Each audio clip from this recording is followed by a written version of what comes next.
새 계명이라는 제목으로 잠시 은혜를 나누겠습니다. 31절, 32절에 보면 한 단어가 강조되고 있죠. 영광, 영광, 영광이 계속 강조되어 나옵니다.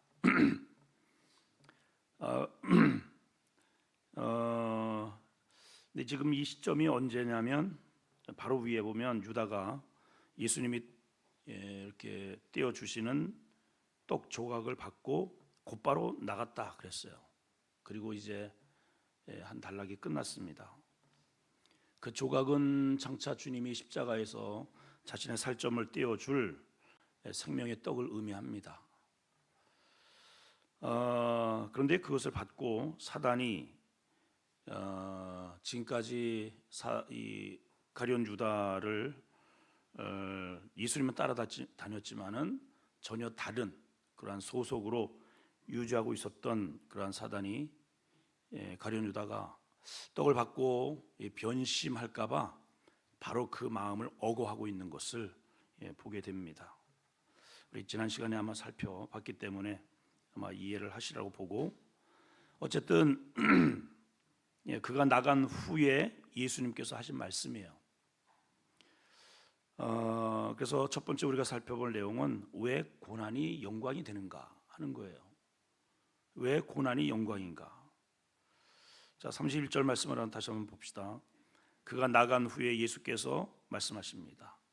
자, 주님이 의도를 이미 아셨죠? 또 이 가운데에 나를 팔자라는 것을 아셨고, 또 저 앞쪽에는 너희 가운데 사탄이 하나 있다. 사탄.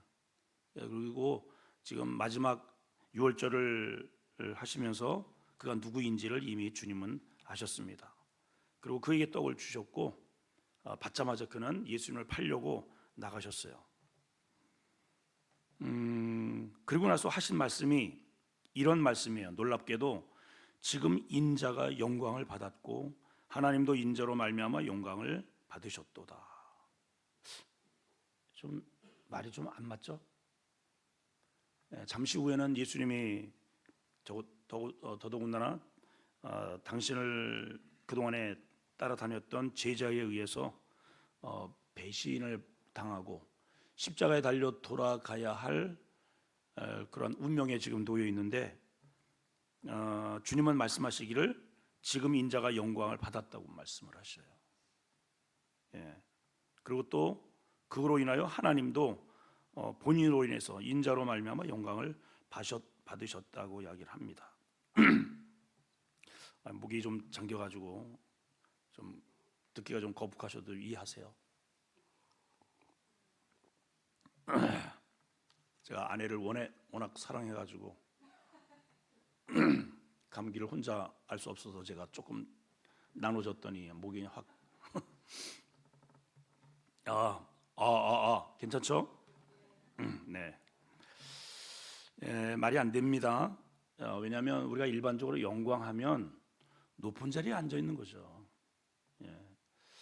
참 저도 목회를 하면서 이렇게 보면은 지금은 뭐 우리 이제 노예가 그렇게 규모가 크지 않지만 예전에는 노예 한 노예에 저희 노예에 한 130개 교회가 있었어요. 그 가운데에서 노회장이 되려고 그렇게 목사님들이 막 목을 매시더라고요. 저도 노회장을 해보니까 별거 아니에요. 그 장이라는 게 늘 밥 사야 되고 돈 내야 되고 섬겨야 되고 그런 자리인데, 왜 이 자리를 이렇게 못해서 그렇게 그동안에 소매 목사님들이 있을까? 다른 게 아니고 돈을 내면서도 다른 게 아니라 영광의 자리라서 그래요.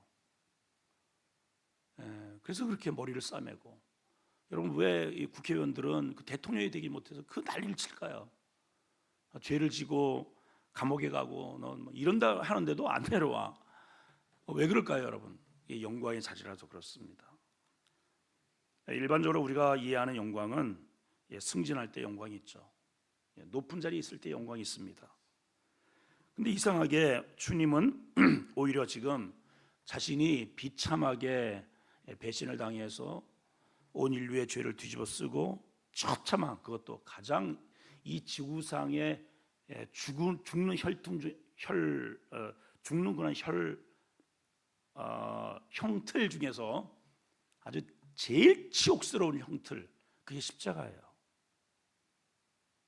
십자가. 우리가 보면 이게 자랑스럽게 걸고 다니지만은 사실은 십자가는 로마 시대에서부터 이미 있었던 건데, 나라의 배신자, 부모를 돌로 쳐 죽인 자, 하여튼 극악무도한 자, 그래서 극악무도한 자를 극악무도하게 처형을 시키는 게 십자가 틀입니다. 홀딱 벗겨서 진짜로 못질을 해가지고 말려 죽여요. 주님이 그러한 처형을 당하게 되었단 말이죠. 근데 그게 영광이래요. 여러분, 이게 이해가 됩니까, 여러분? 도무지 이해가 안 되죠. 자, 이거는 지금까지 이제 줄곧 요한복음이, 특별히 요한복음이 쭉 줄거리를 이어오는 예수님이 한결같이 그 놓치지 않는 하나의 이 플롯이 있습니다. 이 줄거리가 하나 있어요. 뼈대가 있는데, 그게 뭐냐면 나는 아버지로부터 보냄을 받은 자다, 이거예요. 여러분들도 이걸 놓치시면 안 됩니다. 내가 그냥 사는 게 아니에요. 나는 아버지께서 이 땅에 보내주신 자야. 이 의식을 놓치시면 안 돼요. 이게 어떻게, 내가 재수가 없어가지고 이렇게 가난한 집에서 태어나가지고 어떻게 해서 이런 교회를, 저런 목사를 만나가지고 그건 모두 인본주의적 해석이고, 예수님은 이런저런 수많은 그러한 과정들을 겪으셨지만은 놓치지 않는 그 줄거리, 뼈대가 뭐냐면 나는 아버지가 나를 이 땅에 보내신 자다. 자, 그러면 여러분, 왜 보내셨을까요? 그냥 너 구경 갔다 와라 그러고 보내셨을까요? 아니죠. 하늘의 보좌를 버리시고 이 낮은 인간 세상에 오실 때에는 분명히 그만한 이유가 있는 거예요. 그래서 아버지가 보내실 때는 어떠한 아버지의 이룰 뜻을 이 아들에게 짊어지고 이 땅에 보내셨단 말이에요. 그게 소명입니다. 소명. 목회자들만 소명의식이 있는 게 아니고 우리 모든 성도들은 다 이 소명의식을 가지고 살아야 돼요. 그냥 사는 게 아닙니다. 나를 보내신 분이 왜 나를 여기에 보내셨는가, 그거를 붙잡고 그 일을 착실하게 수행할 때에 그게 소명자예요. 그럼 예수님이 이 땅에 오셔서 아버지로부터 받은 아주 큰 소명이 뭐냐? 그게 뭐죠? 구약시대부터 착실하게 이스라엘 백성들이 이 죄의 문제를 해결하기 위해서 끊임없이 짐승 잡고 소 잡고 목을 틀고 죄 때문에 끊임없는 애꿎은 짐승을 잡았단 말이죠. 그 피로 사람이 회개, 죄사함을 받는 것입니다. 근데 그건 하나의 모형이고 네가 가서, 죄 없는 네가 가야 이 문제가 해결된다.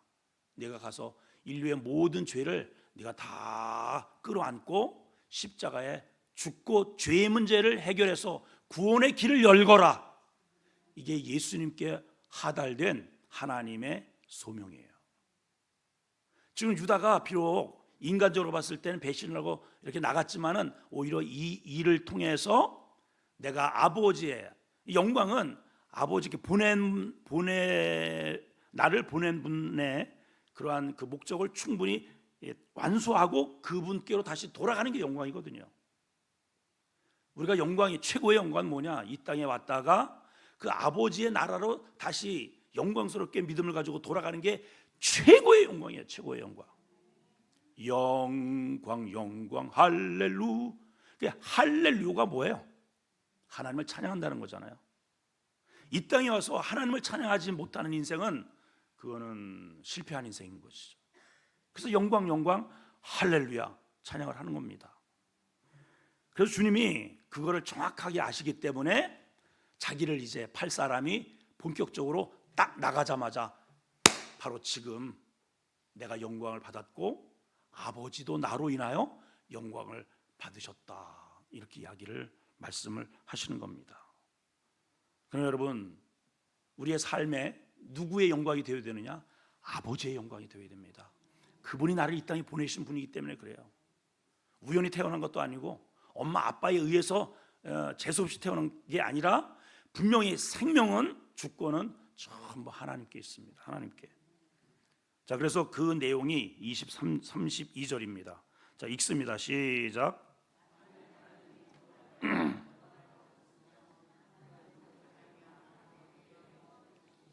곧 주시리라.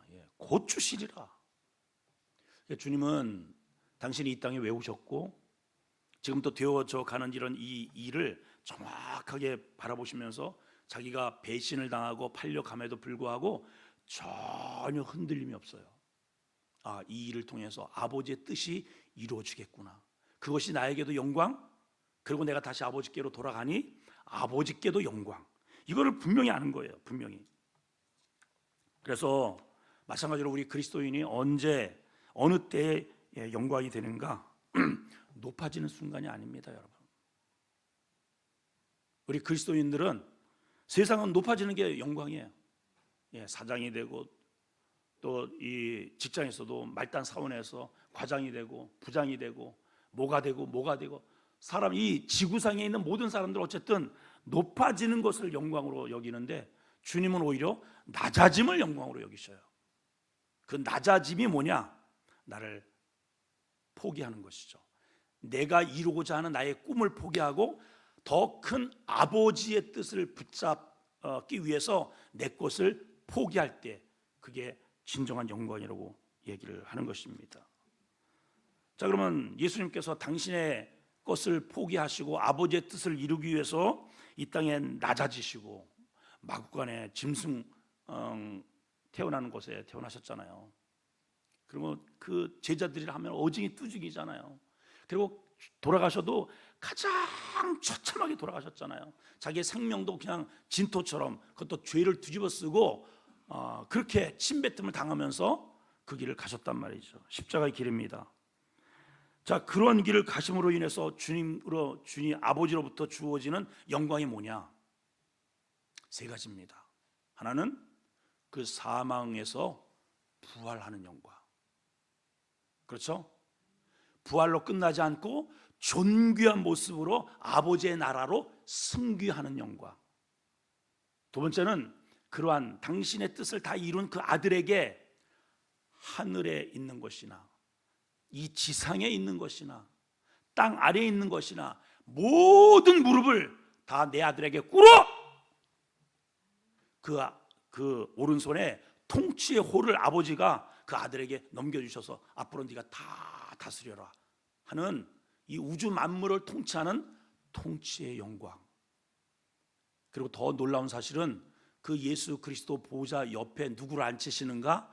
이와 같이 인간의 내 뜻을 과감하게 딱 내던지고 주님의 뜻 가운데 믿음으로 사는 자를 옆에 앉혀 놓으시겠다고 말씀하고 계셔요. 여러분 거기 좀 탐나지 않으세요? 네? 어떠세요, 여러분? 그래서 고난이 영광이 되는 겁니다. 그래서 여러분 주님 때문에 내 눈물이 주님 때문에 주님의 일 때문에 내가 잘못해서 하는 거 말고 내가 말 안 듣고 내가 속썩이고 내가 약속 안 지키고 이래서 얻어 터지는 거 말고 정말 믿음 때문에 주님 때문에 복음 때문에 우리가 고난을 당한다면 그것은 여러분 나중에 그것 때문에 내가 힘들어진다면 하나님이 다 보상해 주신다고 약속하셨어요. 영광으로 여기시기 바라요. 주님 때문에 내가 가난해지는 것, 주님 때문에 내가 배고픔을 느끼는 것, 주님 때문에 내 눈물이 나는 것, 주님이 직접 그 눈물을 닦아주신다고 그랬습니다. 그런 은혜가 있기를 축복합니다. 자, 두 번째 볼 내용은 이제 당신이 이제 떠나야 이 제자들을 아직도 이 제자들이 어중이 떠중이 뭔가 잘 이 정신을 못 차려요. 이런 제자들을 이제 두고 본인이 이제 잠시 후면은 십자가에 달려서 이 세상을 떠나셔야 되는데 그러한 제자들에게 당부하시는 말씀이 기록이 되어 있습니다. 자, 제자들 향한 당부의 말씀 33절 시작.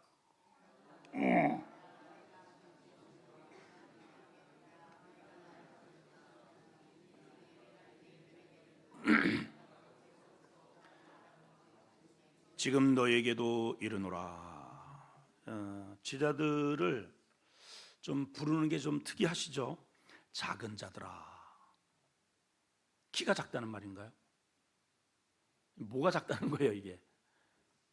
작은 자들아. 왜 이런 호칭을 하실까요?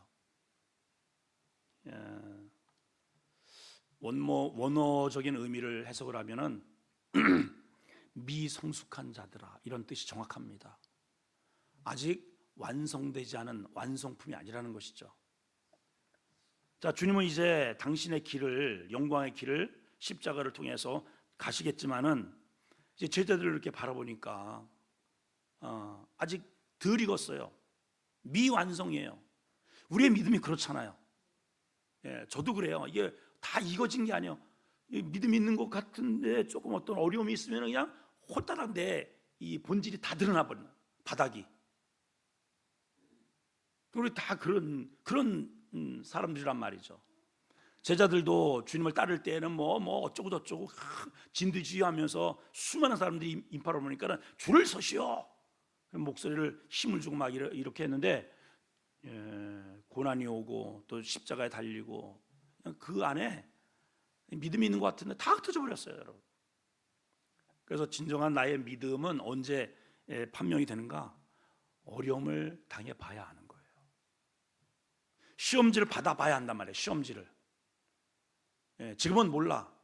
정말 어려운 시험 문제, 물질의 문제이든 관계의 문제이든 건강의 문제이든 어떤 시험 문제를 딱 다 바라보면은 머리만 극적하는 사람은 공부하는 거죠. 근데 시험지를 딱 받아보고 이거 내가 공부했어. 막 쓰는 사람이 있지만은 계속 선생님 이렇게 쳐다보면서 저 3번 안 배웠는데요. 뭘 안 배워? 다 배운 건데. 제자들이 지금 그런 상황이에요. 그래서 주님이 이렇게 말씀하시는 거예요. 작은 자들아, 내가 이제 고통의 현장으로 난 뛰어 들어갈 거다. 그러면 너희는 나를 이제 찾을 텐데, 그렇잖아요. 주님이 너희가 나를 찾을 것이나, 마치 둥지를 떠나는 이 뿅아리 같은 이러한 아직 둥지 속에 있는 새끼들을 놔두고 어미가 이렇게 떠나는 것처럼 그러한 표현을 쓰셨습니다. 그런데 주님이 이런 말씀하시죠. 일찍이 내가 유대인들에게 너희는 내가 가는 곳에 올 수 없다라고 말한 것 같이 지금 바로 그것이 지금이야. 바로 그게 지금이야. 하면서 이거를 공개를 하셔요. 근데 이 메시지 속에는 어떤 의미 있는가?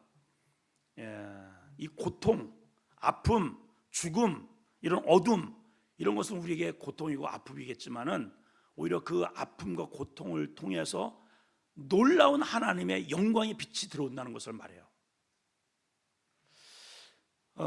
캐나다 싱어송라이터인 랜더드 코헨이라는 사람이 대표곡인 할렐루야를 작곡을 했는데요. 다 아시죠? 이분 곡 중에서 안셈이라고 하는 곡이 있습니다. 안셈. 거기 가사를 보면 이런 가사가 나옵니다. 자신이 보니까 사람에게 누구나 상처가 있고 아픔이 있고 그래서 그 아픔 때문에 이렇게 틈이 갈라져 있다는 거죠. 틈. 근데 그 틈으로, 아픔으로 갈라진 틈으로 빛이 들어오더라. 이게 안셈이라고 하는 곡에서 나오는 가사의 내용입니다. 유대인 그 제자가 랍비에게, 스승에게 이런 질문을 던졌다고 그래요. 랍비님, 왜 하나님의 말씀이 우리의 가슴으로 오지 않고 왜 우리의 머리에 있습니까? 머리에. 그래서 유대인들은 머리를 삭발을 하지, 이 머리를 이렇게 건드리지 않죠. 삼손에게서도 나실은 머리를 밀지 말라 그랬어요. 지금도 이제 그 유대인들 아주 그 극보수 정통파 유대인들은 여기 뒤에는 이렇게 깎아요. 여기 뒤에는 이렇게 전부 다 이렇게 깎고 여기만 이렇게 따가지고 이렇게 늘어 놓습니다. 그러니까 왜 이러냐고 물어보면은 머리에 11조라는 거예요. 머리에 11조. 철저합니다, 그 사람들. 예. 아무튼 뭐 유대인들에 대한 그런 이야기가 참 많이 있는데 철저합니다. 율법적으로.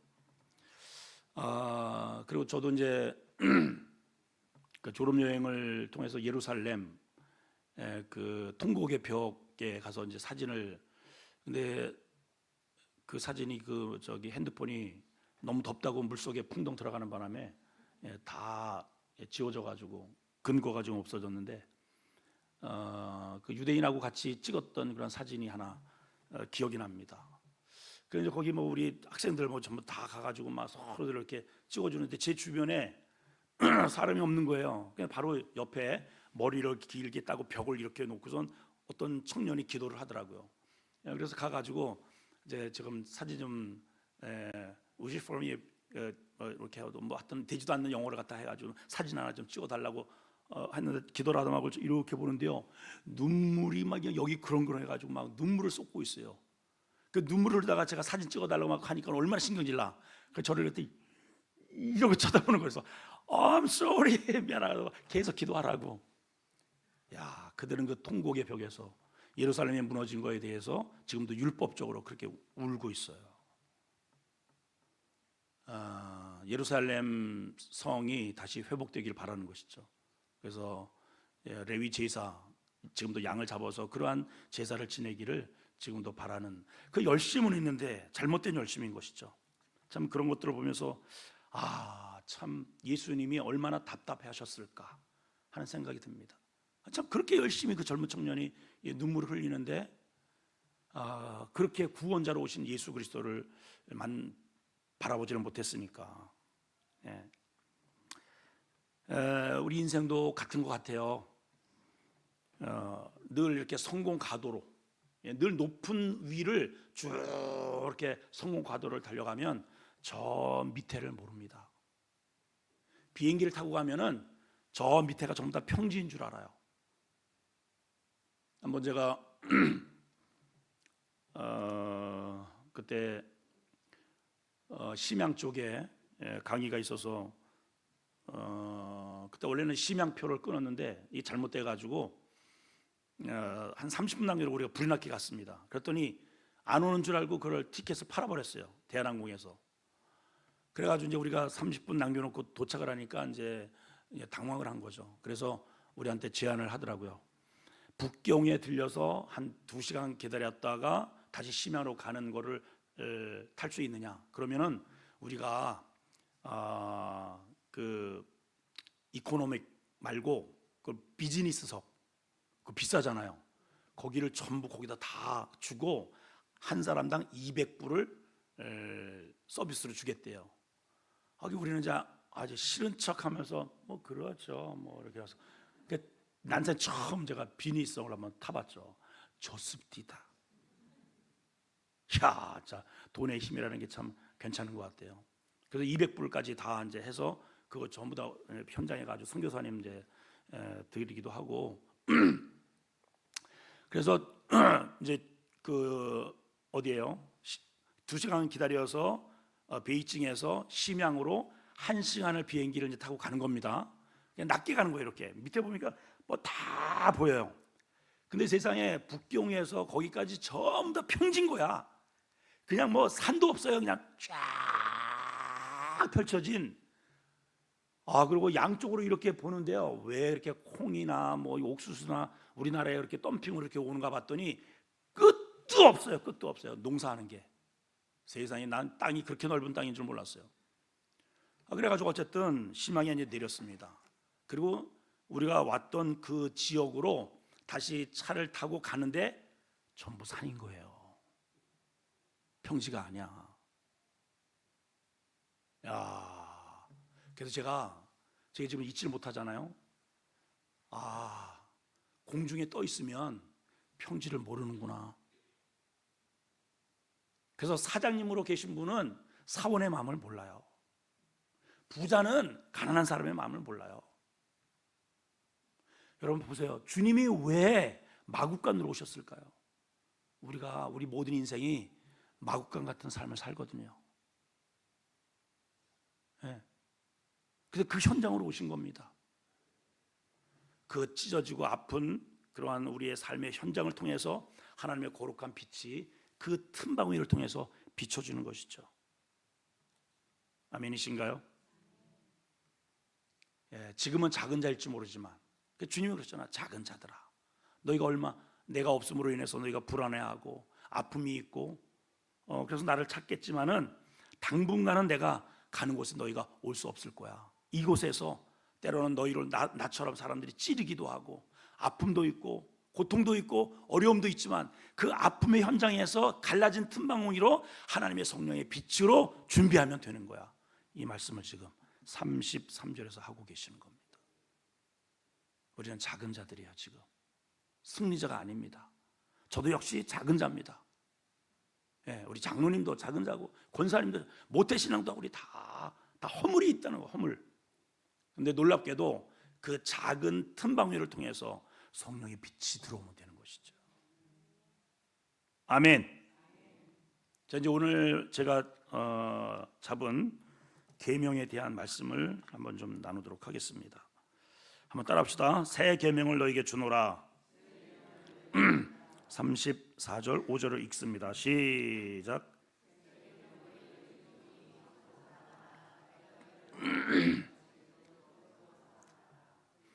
너희가 서로 사랑하면 이로써 모든 사람이 너희가 내 제자인 줄 알리라. 아멘.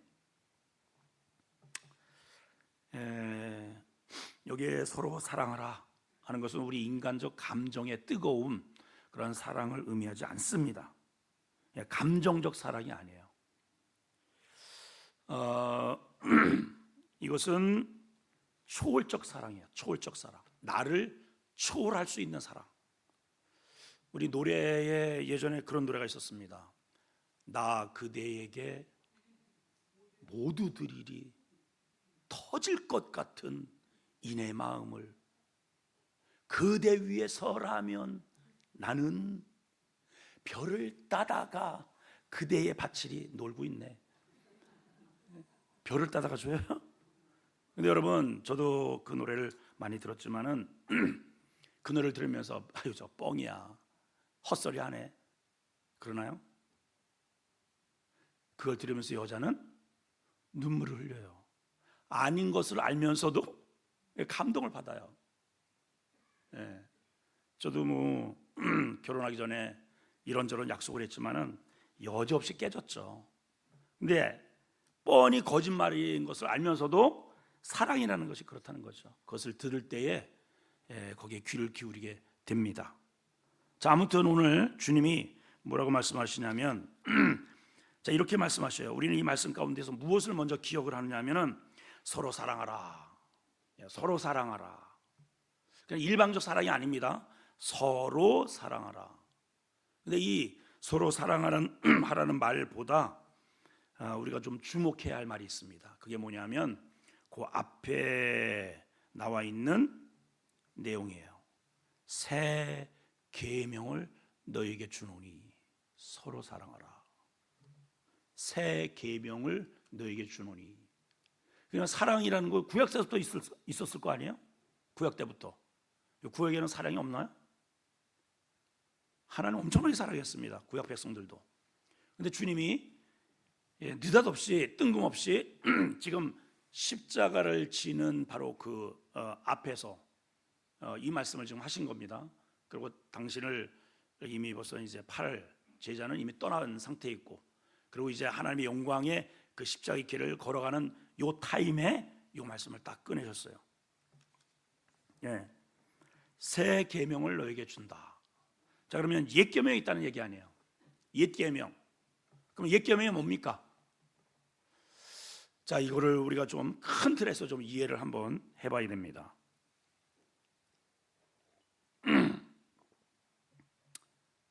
뜨거운 물을 조금만 더 갖다 주세요. 뜨거운 물.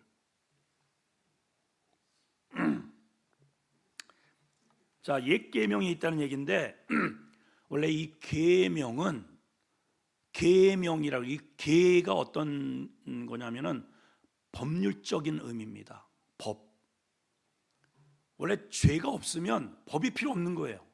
우리 흔히 대가지고 저분은 법 없이 살 사람이야. 그렇죠? 아니 죄 안 짓고 마음이 착하고 선한 일 많이 하고 그 사람한테 법이 뭘 필요하겠어요? 원래 하나님의 나라는 하나님이 법이에요. 하나님. 과거에는 법이 없었어요. 하나님께서 에덴을 최초의 인간의 에덴을 창설하십니다. 그리고 죄가 들어오기 전까지는 계명이 없습니다. 뭐 이래라 저래라 뭐 그런 거 있나요? 없어요. 언제서부터 이 계명이 법이 제정이 되었어요? 범죄하고 나서부터. 예. 넌 앞으로 이렇게 해야 돼, 이렇게 해야 돼, 이렇게 안 하면 너는 이렇게 될 거야. 이게 법이거든요. 근데 아담이 그걸 어겼단 말이에요. 그래서 사망이 온 겁니다. 자, 그래서 이 사망 가운데 갇히게 된 이 죄인들을, 이 죄의 문제가 해결이 되어야 되는데, 죄의 문제, 그래서 하나님께서 이 죄의 문제를 해결하기 위해서 끊임없이 사람들이 이 죄의 영향을 받아요. 이 가인의 후손들이 어떻게 살았습니까? 죄의 문화, 죄의, 그러니까 부인도 2명씩 드리고 하나님의 계명을 전부 다 깨버리는 거예요. 예, 살인을 하고 그다음에 이 타락의 문화를 만들어내고 우상을 섬기고 자기들의 이름을 내겠다고 막 바벨탑을 쌓고 하나님을 떠나서 자기들의 아성을 쌓고 그래 가인성을 쌓고 이렇게 살아가잖아요. 그러니까 하나님을 떠난 하나님과의 무관한 삶의 그러한 요소에는 그 법과 무관한 삶을, 그러면 그들이 가는 곳은 어둠의 세력이죠. 사망으로 가는 것입니다. 그들에게 구약 시대에 하나님께서 각종 다시 말하면 다시 이들이 회복할 수 있는 그런 길을 하나 이렇게 삐꾸미 열어두셨는데, 그게 뭐냐면 많은 지구상의 그런 부족들 가운데 히브리 민족, 이스라엘이라고 하는 히브리 민족을 특별히 이렇게 선택을 하신 거예요. 이들이 이제 착각은 우리에게만 하나님의 은혜가 있다. 우리는 선택받은 민족이다. 그래서 다른 부족들을, 이런 이방인들을 더 무시한 것이죠.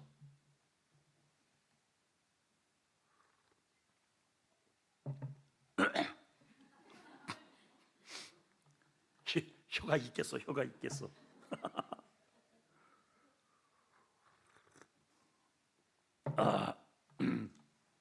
오늘 아주 좀 이해를 하십시오. 근데 이스라엘 민족을 이렇게 선별한 것은 그거는 이스라엘 민족에게만 국한된 게 아니고 통로로 삼기 위해서, 구속의 통로로 삼기 위해서 모델을 하나 세우는 겁니다. 그런데 이스라엘 백성들이 그거를 선민의식에 사로잡혀서 오해를 하는 거죠.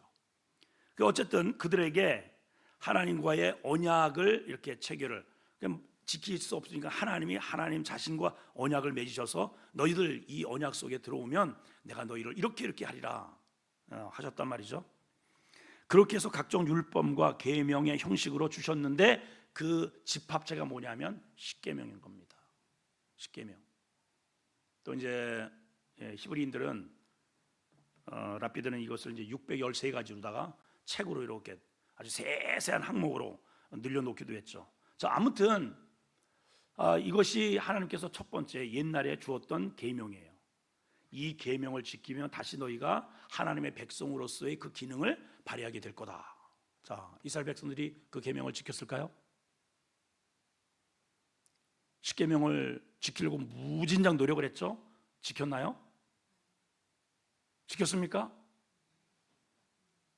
대답들을 안 하시네요. 지키려고 시도를 했죠. 시도는 엄청나게 했습니다. 시도는 지키려고 엄청나게 시도를 했는데 그 가운데 단 한 조항도 하나님 기준으로 만족하게 지킨 게 없어요.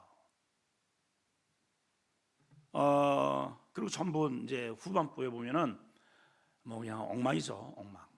가면 갈수록 예배는 고사하고 우상 숭배, 음란, 폭력, 뭐 거짓된 그러한 이것들로 그냥 가득해서 이미 예수님 오시기 722년에는 북이스라엘 아예 그냥 하도 이방인마다도 못해서 하나님이 아예 나라를 없애버렸고, 그 뒤에 100년 이후에는 남유다도 똑같았고, 그래서 요즘 우리가 예레미야서를 이제 살펴보고 있는데 예레미야에게 하나님이 앞으로 내가 이런 언약 말고 새 언약을 너에게 줄 거다 하는 약속을 하십니다. 자, 그 구절을 한번 읽어볼까요? 예레미야 31장 31절에서 33절입니다. 시작. 여호와의 말씀이니라.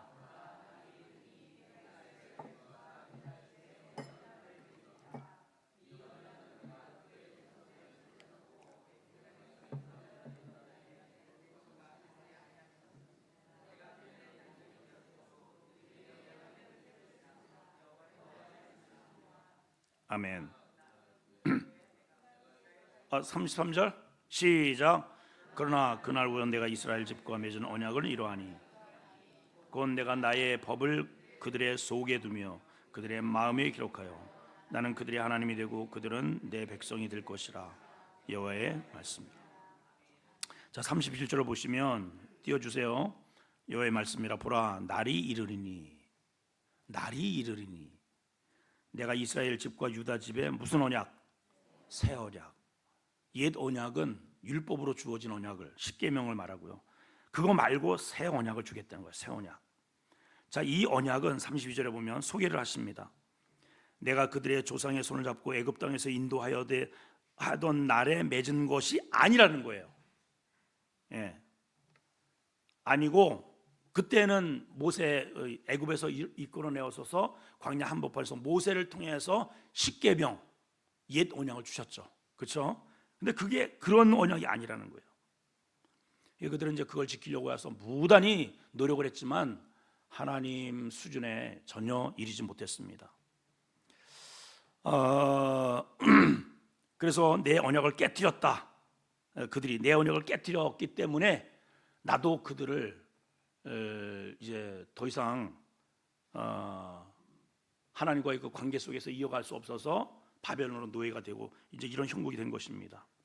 그러나 33절에 보면은 그날 후에 내가 이스라엘 집과 맺은 언약은 이러하니 내가 곧 내가 나의 법을 어디에 둔다고요?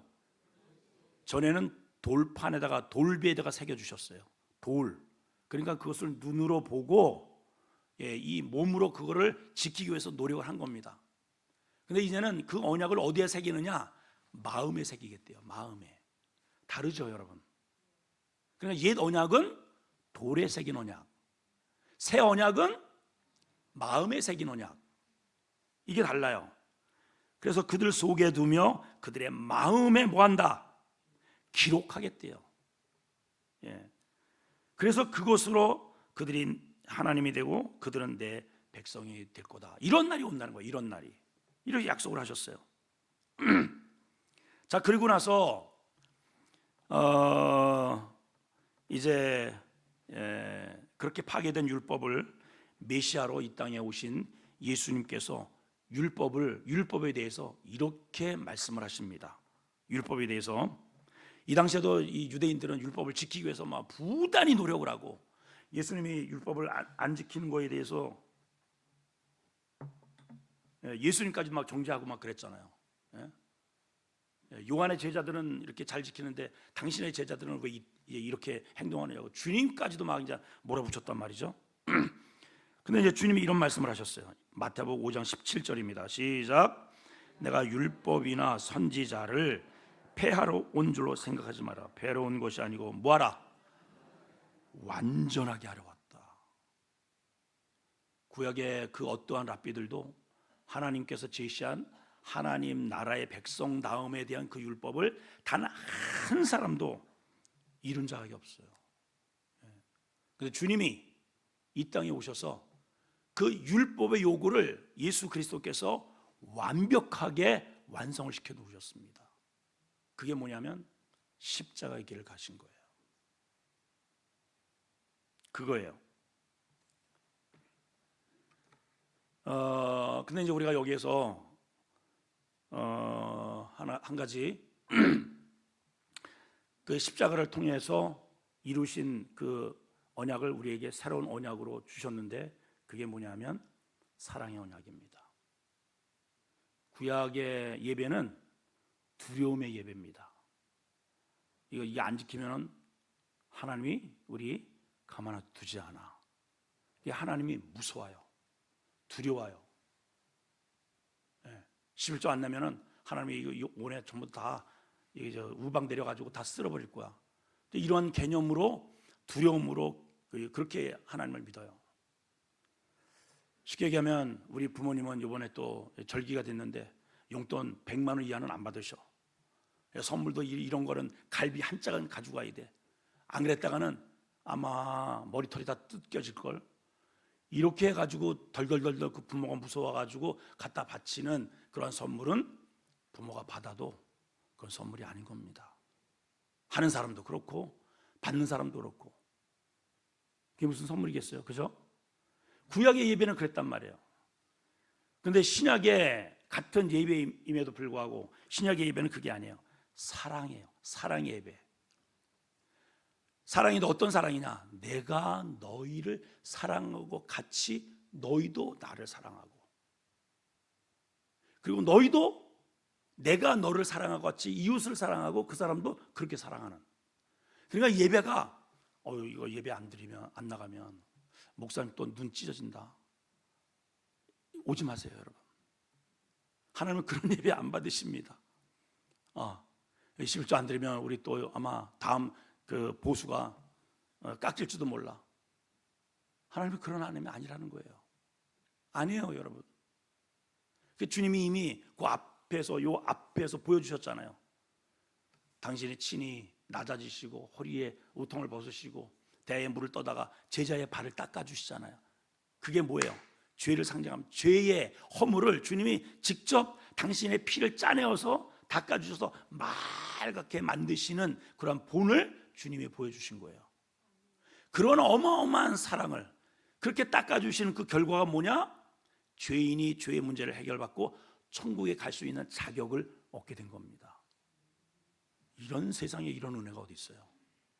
그거를 깨닫는, 당신의 피를 짜서, 그냥 물이 아니에요. 당신의 피를 짜서 당신의 몸을 뜯어서 우리를 먹여서 더 이상 영혼이 이 굶주림에 걸리지 않도록 우리에게 그러한 영생의 은혜를 주셨단 말이죠. 그런 분한테 우리가 억지로? 마지못해? 그런 예배는 이미 옛 언약으로 끝났다는 거예요. 그거는 옛날로 끝났어. 이제는. 지금은 우리는 어떤 시대냐? 주님이 내 발을 당신의 피로 닦아주신 그 은혜의 시대로, 새 언약 시대, 사랑의 시대에 우리가 예배를 드리고 있다, 그 말입니다, 여러분. 아멘이죠. 근데 여기서 우리가 한 가지 꼭 기억해야 할 게 있어요. 이게 법이라는 것은 지키면 복이고 안 지키면 형벌이 달라요. 다 그래요. 어느 나라든 간에 법은, 이 규칙은 지키면 은혜가 있고 안 지키면 벌이 옵니다. 자, 그러면 구약 시대에 이스라엘 백성들이 이 언약을 지켰어요, 못 지켰어요? 못 지켰어요. 그래서 북이스라엘은 나라가 망해버리는 벌을 받았고요, 남유다는 저 바벨론으로 포로가 끌려가서 고생 아주 뼈 빠지게 합니다. 노예로 죽을 똥살똥 그런 형벌을 받아요. 자, 그러면 이제 보세요. 그때는 희생이, 이들을 위해서 대신 희생된 게 누구냐 하면은 짐승들입니다. 짐승. 너희 때문에 애꿎은 짐승이 죽었어. 그런데도 너희가 계속해서 짐승만 잡지 너희들은 변한 게 없지. 그 형벌로 주어진 것이, 북이스라엘은 나라가 완전히 뿌리채 뽑혔고 남유다는 포로가 되었다, 이 말입니다. 자, 그러면 새 언약은 어떤 것을 통해서 우리에게 언약이 주어졌는가? 짐승의 피가 아니고 하나님의 아들인 신의 피가 뿌려진 거예요. 이해가 되시나요, 지금? 우리가 받은, 과거의 구약시대에 받은 사랑은 비둘기가 하나 죽는 사랑으로 회복이 되는 겁니다. 내 대신 애꿎은 양이 음메 하면서 절규하는 소리를 듣고, 아이고, 내 죄 때문에 애꿎은 내가 기르는 저 양이 죽어가는구나. 그러한 대가로 회복이 되는 거예요. 근데 우리 시대는, 지금 주님이 말씀하시는 이 신약 시대는 그 정도가 아니고 이 우주를 만드신 하나님 아버지의 독생자, 그 신의 아들 예수님이 이 땅에 오셔서 내 대신 그 십자가에서 엘리 엘리 라마 사박다니 절규하시면서 피 흘려주신 그 보혈로 우리를 사랑으로 덮어주신 그러한 사랑의 언약입니다. 여러분, 이것 어기면 어떻게 될까요?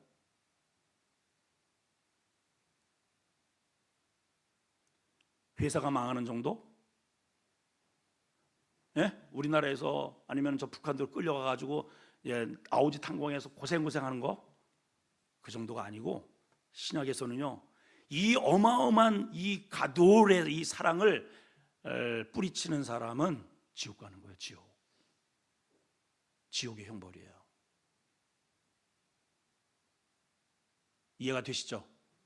이게 큰 역사의 틀입니다. 틀.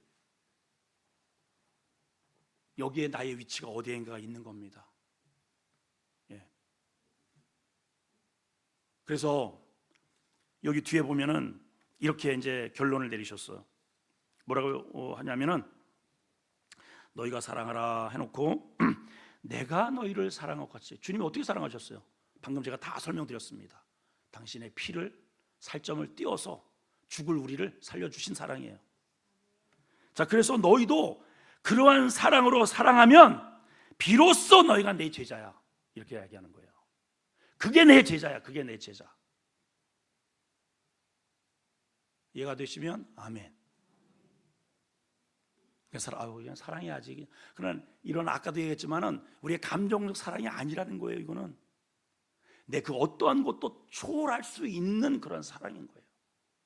주님이 신적인 그런 기득권을 초월하셔서 이 땅에 오셔서 초월적인 그런 사랑으로 나를 비집고 들어오신 것처럼, 우리가 주님을 사랑하는 사랑에 있어서는 그러한 사랑이어야 한다는 것을 보여줍니다. 그러나 세상은요, 전부 다른 사람이 내 발을 닦아주기를 원해요. 다 대접받기 원해요. 다 사장 자리에 앉기를 원해요. 다 그래요, 여러분. 여러분, 누가 어느 목사가, 같은 목사라도 여러분 지하에서 개척교회에서 목사님, 저는 이 지하실 체질입니다. 하나님께서 저 빌딩을 주셨는데 저 안 갔어요. 하나님의 사명이 여기 있다면, 그런 장꼬대 같은 목사를 제가 만나본 적 없어요. 한결같이 전부 아버지요, 언제까지 우리가 이 지하실에서 2층에서 하리니까 우리에게도 땅을 주시고 건물을 주시고, 다 그렇게 기도해. 그죠? 군대 보냈습니다. 언제 진급해? 목사님, 저는 1등병이 체질입니다. 그래가지고 얼마 전에 저 진급하는데 우리 동기들 다 올라갔는데, 하나님 저는 안 받겠습니다. 그래가지고 저 지금 2년 다 됐는데 1등병입니다. 나 이런 짱구 같은 놈을 내가 한 번도 내가 본 바가 없어요. 지금은 그냥 막 얼차려고 패상 알겠습니다. 네. 이렇게 그 몇 개월을 왜 이렇게 보내느냐? 조금 있으면 나도 승진한다 이게야. 두고 보라는 게야. 그래서 자기도 고참 되면은 엎드려 뻗쳐 일로 와 하는 거예요. 다 그러고 싶어 하는 거예요. 우리 모든 인간 속의 내면에는 다 대접받고 싶고 높아지고 싶고, 그러고 싶어 해요. 지금 왜 못하느냐? 돈이 없고 실력이 없고, 그 자리에 갈 수 없는데 환경 때문에 못할 뿐이야. 근데 여러분 봐봐요. 주님의 사랑을 아는 자는, 그 사랑을 받은 자는 스스로 낮은 자리에 가게 된다는 거예요. 스스로. 어려워요. 그래서 사도 바울도 그랬어요. 매일 나를 십자가에 못 박노라. 왜냐하면 그게 계속 이게 매일매일 이게 에브리데이 이게 올라오니까. 누가 조금만 나한테 뭐라고 하면 기분 나쁘고, 계속 이 자아가 계속 살아 움직이는 겁니다. 이것과의 신앙생활은 이것과의 전쟁이에요. 전쟁.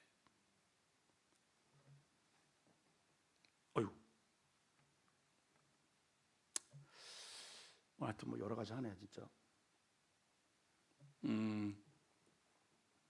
엊그저께 여기 테라스 쪽에 월요일인가요? 그래서 이제 올해는 사역자들도 안 나오고 그래가지고 정리를 좀 하고 있는데 어떤 아주머니가 한 분 앉아 계셔요. 이제 커피를 갖다가 이렇게 놓고 이제 딱 돌아서는데 혹시 목사님이세요? 그래서 예. 목사님 만나보고 싶었다는 거예요. 그래서 왜요?